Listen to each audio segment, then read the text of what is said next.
नमस्कार, जनता टीवी देख रहे हैं आप। मैं हूं आपके साथ अमर त्रिपाठी। बुलेटिन में बात होगी कुछ अहम खबरों की। देहरादून सचिवालय में मुख्यमंत्री पुष्कर सिंह धामी की अध्यक्षता में हुई कैबिनेट बैठक में पूर्व सैनिकों और पूर्व अग्निवीरों के लिए उत्तराखंड वीर उद्यमी योजना को मंजूरी दी गई। इस नई योजना के तहत स्वरोजगार को बढ़ावा देने के लिए लाभार्थियों को 5% अतिरिक्त सब्सिडी दी जाएगी, जबकि एक ही परिवार के 2 सैनिक भी इसका फायदा ले सकेंगे। करीब 3 घंटे तक चली इस बैठक में कुल 16 प्रस्तावों पर चर्चा के बाद कई अहम फैसले लिए गए। सरकार ने इस योजना को मुख्यमंत्री स्वरोजगार योजना के पूरक के रूप में लागू करने का निर्णय लिया है, जिससे सैन्य पृष्ठभूमि वाले युवाओं को आर्थिक मजबूती मिल सके। गेहूं खरीद नीति को मंजूरी और साथ ही पूर्व सैनिकों के लिए वीर उद्यमी योजना पीडब्ल्यूडी प्रोजेक्ट को मंजूरी। होमगार्ड्स नियमावली में संशोधन, उच्च शिक्षा में बड़ा फैसला, पुलिस को हाईटेक ट्रेनिंग और साथ ही आयु सीमा में भर्ती की राहत भी दी गई।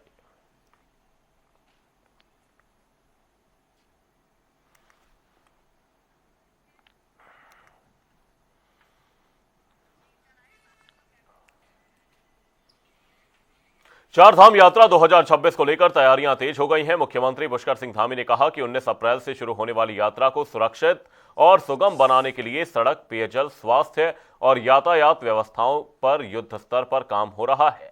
अब तक 10 लाख से अधिक श्रद्धालु पंजीकरण करा चुके हैं और GMVN में 5 करोड़ से ज्यादा की बुकिंग हो चुकी है। हम यात्रा हमारे लिए एक बहुत बड़ा अवसर होता है, जिसमें हमारे राज्य के लोग पूरे देश और दुनिया से आने वाले श्रद्धालुओं का, तीर्थयात्रियों का स्वागत करते हैं, उनकी व्यवस्थाएं करते हैं। और इस वर्ष 19 अप्रैल से जो चारधाम यात्रा प्रारंभ हो रही है, उसके निमित्त सभी तैयारियां लगातार 2025 की यात्रा के संपन्न होते ही हमने प्रारंभ कर दी थी। अब सड़कों पर भी विशेष ध्यान दे रहे हैं, अन्य अवस्थापना सुविधाएं अच्छी हों, आवास अच्छा हो, सुरक्षा की व्यवस्था अच्छी हो, इसके साथ साथ दर्शन की व्यवस्था अच्छी हो, परिवहन अच्छा हो, उन सभी पर विशेष ध्यान कर रहे हैं।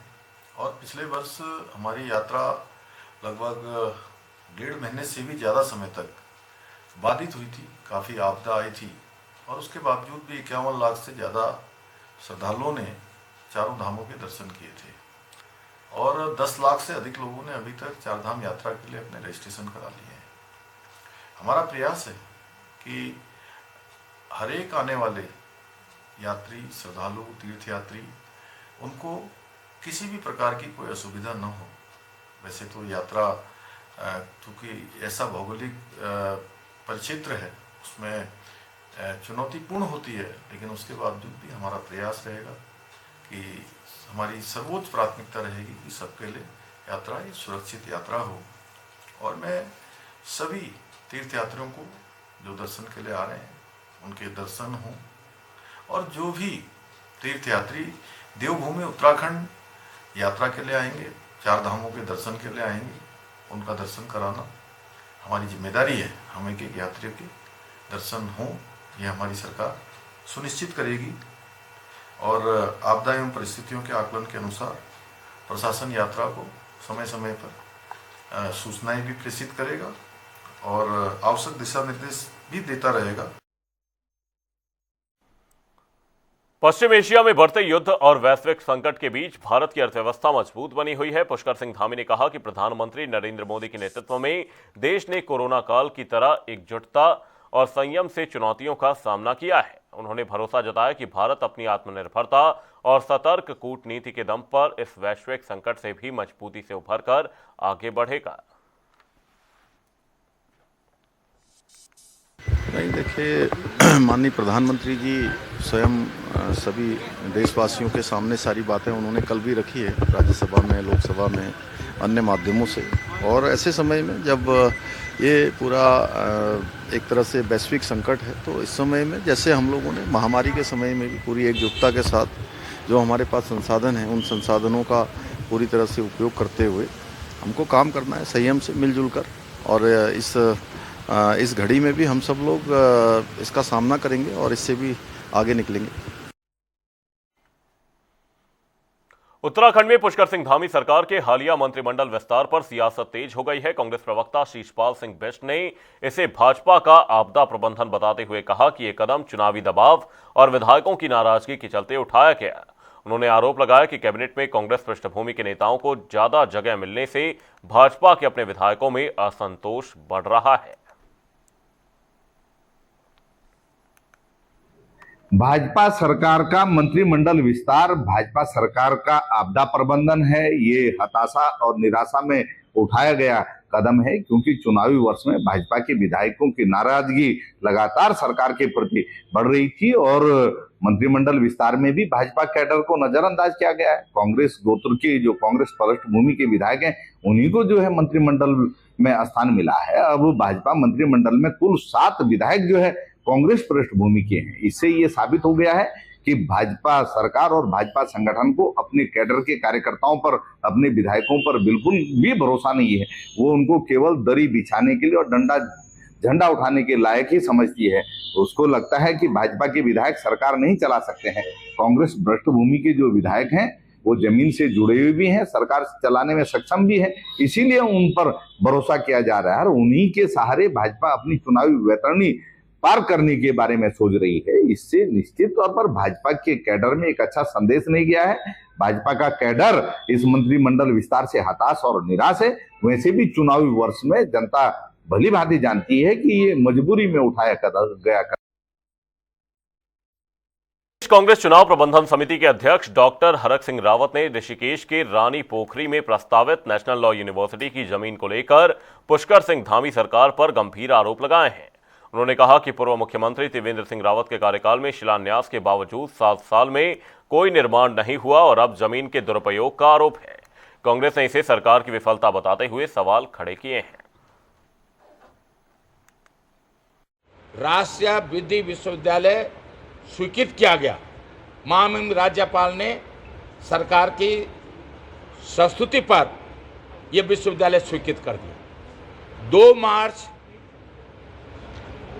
2019 को माननीय उस समय के तत्कालीन मुख्यमंत्री त्रिवेंद्र रावत जी, वहाँ के तत्कालीन सांसद निशंक जी, उस समय के शिक्षा मंत्री और आज के भी शिक्षा मंत्री धन सिंह जी की मौजूदगी में इस विश्वविद्यालय का शिलान्यास किया गया। जमीन विश्वविद्यालय के नाम ट्रांसफर हो गई रेशम विभाग और अन्य विभागों से। 7 साल हो गए। 7 साल में वो विश्वविद्यालय, एक ईंट भी उस विश्वविद्यालय के नाम पर नहीं रखी गई और अचानक वो जमीन खुर्द-बुर्द की जा रही। पिछले 37 दिनों से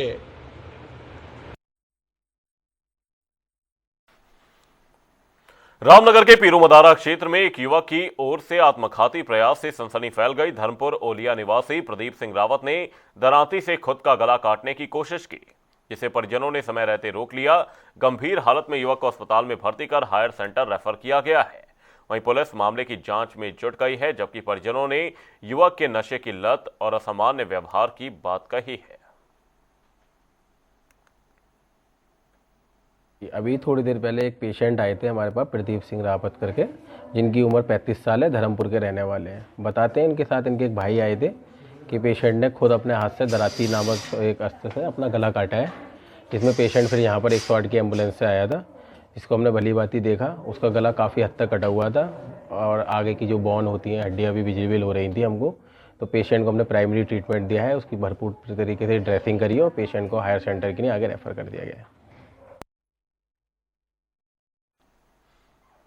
हरिद्वार में वरिष्ठ पुलिस अधीक्षक नवनीत सिंह भुल्लर के नेतृत्व में गौवंश तस्करी और पशु क्रूरता के खिलाफ बड़ा अभियान शुरू किया गया है। पुलिस ने 57 गैंग के 162 आरोपियों को चिन्हित कर गैंगस्टर एक्ट के तहत कार्रवाई की तैयारी की है, जबकि 67 पर गुंडा एक्ट लागू करने की प्रक्रिया जारी है। पुलिस ने साफ किया कि ऐसे अपराधियों को किसी भी हाल में बख्शा नहीं जाएगा और आम जन से भी सुरक्षा सूचना देने की अपील की गई है।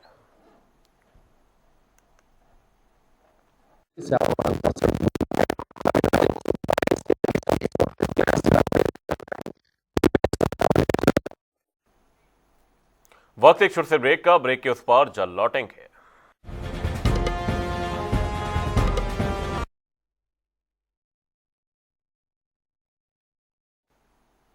ब्रेक के बाद आपका स्वागत है। आप देख रहे हैं जनता टीवी। रुक करेंगे अगली खबर की ओर। रुड़की नगर निगम प्रांगण में मुख्यमंत्री पुष्कर सिंह धामी सरकार के 4 साल बेमिसाल कार्यकाल पर बहुउद्देशीय शिविर का आयोजन किया गया। शिविर में विभिन्न विभागों के स्टॉल लगाए गए, जहां जनता की समस्याओं का मौके पर ही समाधान किया गया। वहीं राज्य मंत्री देशराज कर्णवाल ने सरकार की उपलब्धियां गिनाते हुए कहा कि अंत्योदय के सिद्धांत पर काम करते हुए अंतिम व्यक्ति तक योजनाओं का लाभ पहुंचाया जा रहा है। सरकार जन जन के द्वार ये ऐतिहासिक कार्यक्रम बन चुका है। ये पुष्कर सिंह धामी जी का जहां एक तरफ 4 साल बेमिसाल उन्होंने ऐतिहासिक काम कर दिखाए हैं, ऐसे ऐसे कानून बनाए हैं जिससे देवभूमि की प्रशंसा पूरे देश में हो रही है। संसार में भी समान नागरिक संहिता की परिचर्चा हो रही है। तो ये ऐतिहासिक काम जो धामी जी ने किया है, इसके लिए मैं धामी जी को धन्यवाद ज्ञापित करता हूं। और सालियर के अंदर जो 37,12,000 रुपए की लागत से बाबा साहब डॉक्टर भीमराव अंबेडकर जी की स्टेचू का शिलान्यास वो करेंगे 12 तारीख को। 14 अप्रैल की जयंती है, जयंती से पहले ही उन्होंने हमें ये सौगात दी है। जहां झबरेड़ा के अंदर एक तरफ 5 पार्कों का निर्माण किया जा रहा है, 2 पार्कों का निर्माण हो चुका है, 3 पार्कों का निर्माण जारी है। और इसी प्रकार झबरेड़ा के अंदर बाबा साहब अम्बेडकर जी की स्टेचू लगाई जा रही है। और यहाँ भी जहाँ एक तरफ 5 पार्कों का अम्बेडकर स्टेचू का उद्घाटन होगा, वहीं दूसरी तरफ 12 तारीख को सालियर के अंदर मूर्ति का शिलान्यास होगा।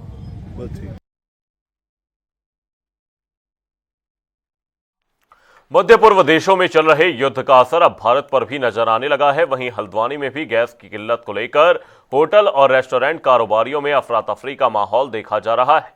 जहां कमर्शियल सिलेंडर न मिलने की वजह से अपने रेस्टोरेंट बंद करने की कगार पर आ गए हैं, तो वहीं दूसरी तरफ गैस पर आधारित खाने और पीने की चीजों के दामों में भी अब उछाल देखने को मिल रहा है, जिससे लोगों को काफी दिक्कतों का सामना करना पड़ रहा है।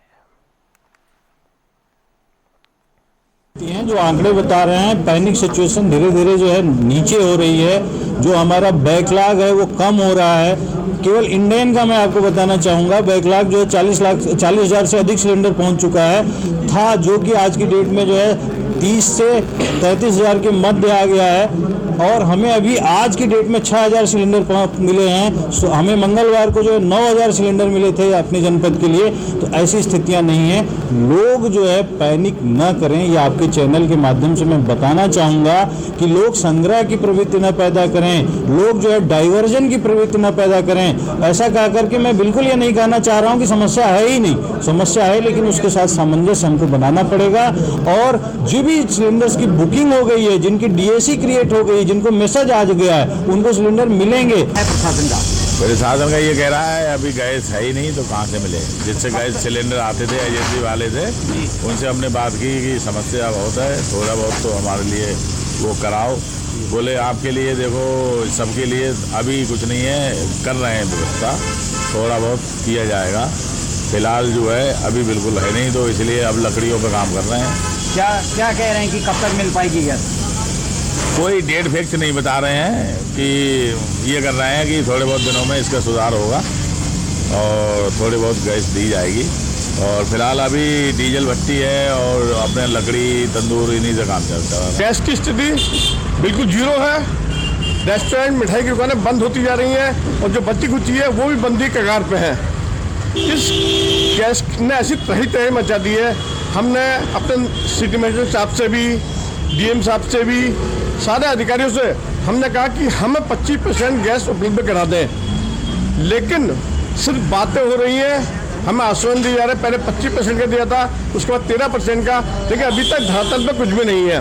बहुत बुरा हाल है भैया, सिलेंडर मिल ही नहीं रहे हैं। जिस दिन से ये हुआ था, क्राइसिस शुरू हुआ है, उससे एक दिन पहले ही हमने 2-3 सिलेंडर भरवाए थे बस, और अगले दिन से ही पता चला कि भाई सिलेंडर बंद हो गया। तो उस दिन से फिर हमने तंदूर लगाया, तो हमने लकड़ी का काम करना शुरू किया है।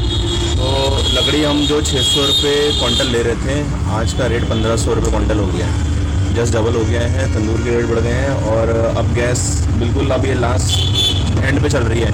अब आगे क्या होगा, कल परसों से क्या होगा पता नहीं।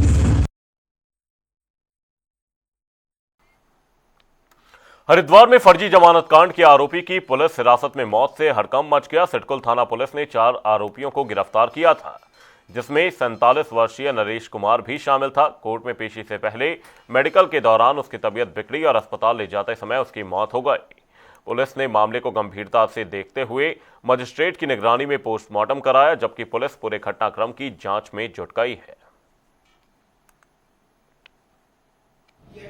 ये पुलिस को एक आदेशित किया गया था एक मुकदमा लिखने के लिए, जिसमें कि 4 लोगों के खिलाफ, जिसमें एक नरेश, कमलेश, नरेंद्र और उज्जवल कि ये सेम प्रॉपर्टी के कागज लगा के अलग अलग न्यायालयों में इनके द्वारा अलग अलग समय पे जमानत प्रार्थना पत्र दिए गए हैं, जमानती बने हैं, जिसमें कि झूठे ये प्रार्थना पत्र लगाकर उन्होंने जमानतें ली हैं लोगों की। इस संबंध में उन्होंने मुकदमा लिखने का आदेश किया, जो कि उनके पेशकार द्वारा एक तहरीर पे सिडकुल थाने में अंडर सेक्शन 229(1), 336(3), 318(4) BNS में दर्ज किया गया। और आज जब सुबह कोर्ट में पेश करने से पहले इनको सामुदायिक स्वास्थ्य केंद्र रोशनाबाद में जब मेडिकल के लेके गए, तो वहाँ पे नरेश के द्वारा जो ड्यूटी में साथ में गए थे कर्मचारी, उनके द्वारा बताया गया कि उसने हॉस्पिटल में बोला कि उसके पेट में दर्द है, और फिर उसने बोला उसके चेस्ट में पेन है। फिर डॉक्टर्स ने उसका इलाज किया, तो उसके बाद उसको फिर जिला अस्पताल के लिए रेफर किया गया, जहाँ पे जिला अस्पताल में फिर इनकी मृत्यु हुई। और चूंकि ये पुलिस अभिरक्षा में थे, तो इसमें जो NHRC की गाइडलाइंस है उसके तहत जो माननीय जिला जज हैं उनके वो रिक्वेस्ट की गई, और उसमें एक जुडिशियल मजिस्ट्रेट उनके द्वारा नियुक्त किए गए, जिनके द्वारा की इंक्वेस्ट रिपोर्ट और लिखा पढ़ी की कार्रवाई की जा रही है। और इसके अतिरिक्त परिजनों के हम संपर्क में हैं, और जो भी NHRC की SOP है अभिरक्षा में मृत्यु की, उसको फॉलो करके अग्रिम कार्रवाई की जा रही है।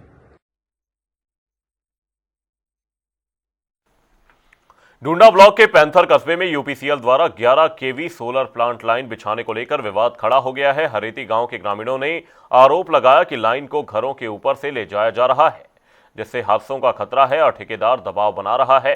ग्रामीणों ने वैकल्पिक मार्ग की मांग की है। वहीं विभाग का कहना है कि फिलहाल काम रोक दिया गया है और सरकारी जमीन से लाइन बिछाई जाएगी ताकि किसी को भी कोई परेशानी ना हो।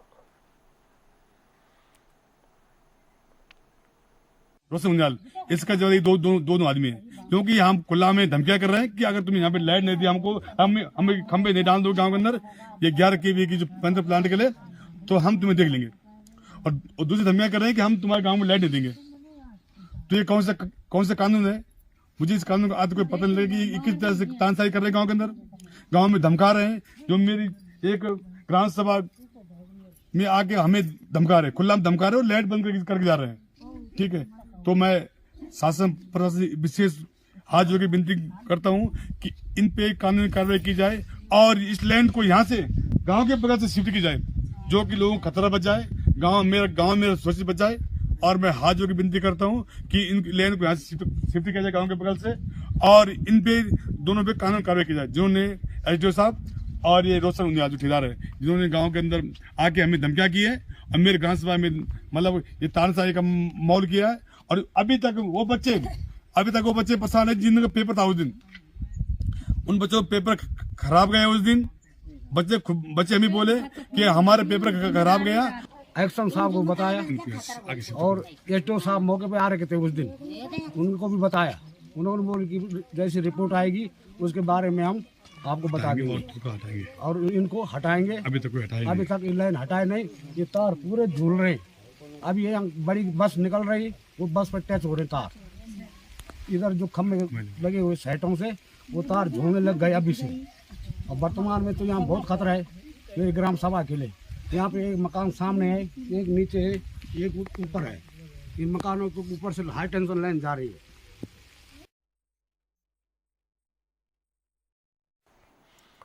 बुलेटिन में फिलहाल के लिए सिर्फ इतना ही, रुकेंगे एक छोटे से ब्रेक के लिए। देखते रहिए जनता टीवी।